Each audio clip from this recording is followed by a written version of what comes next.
আপনি নিজেকে কেন যোগ্য হিসাবে দাবি করছেন আর কি, যদি একটু বলতেন আর কি আমাদের।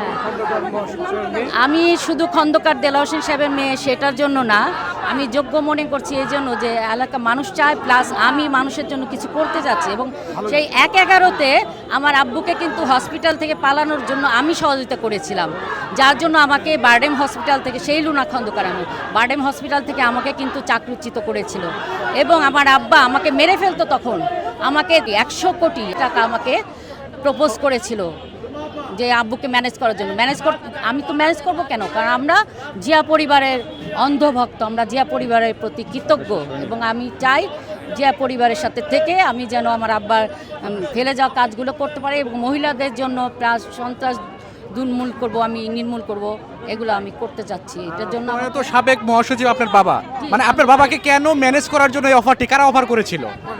111-এর সময় সবাই জানেন আপনারা, সংস্কারপন্থীরা, প্লাস ওই যে ব্রিগেডিয়ার বাড়ি তো আমাকে ডাইরেক্ট বলেছে, ব্রিগেডিয়ার আমিন, ফখরুদ্দিনের সময়, আপনারা তো সবাই জানেন এটা। আব্বুকে নিয়ে রাতে পড়ে গেলাম আমি, দিনের বেলা সরিয়ে ফেললাম বারডেম থেকে, এই জন্য তো আমাকে শোকজ করেছে এবং চাকরিচ্যুত করেছে, সবাই জানেন এটা। আব্বু যার জন্য জোর করে আমাকে কিন্তু বাইরে পাঠিয়ে দিয়েছিল, কিন্তু আমি সব সময় দেশের সাথে আমার যোগাযোগ ছিল এবং পার্টির জন্য আমি অনেক কাজ করেছি, এটা সবাই জানে। এবং যারা নিরীহ তাদের আমি বারডেম হসপিটালে ভর্তিও করেছি।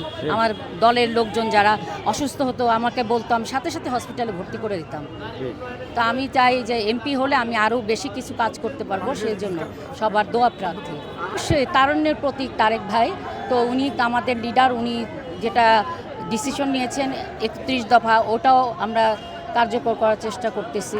তো ইনশাল্লাহ উনি তো ভালোই চালাচ্ছেন দেশ, মাত্র শুরু করছেন, আরও সময় দেন আপনারা, আমাদের লিডার জনাব তারেক রহমান সাহেব আরও ভালো করবেন ইনশাল্লাহ। দল যদি মনে করে আমি কাজগুলো করতে পারবো, তো আমি আশা করি আমাকে দিবে মনোনয়ন, ইনশাল্লাহ আমি সবার জন্য করবো। দেখেন কত মানুষজন আমার মানিকগঞ্জ থেকে চলে আসছে, ওরা সবাই চায় আমাকে যাতে আমি এমপি হতে পারি, তো আপনারা দোয়া করবেন। আপনি কোন আসন থেকে আপা? মানিকগঞ্জ থেকে, মানিকগঞ্জ।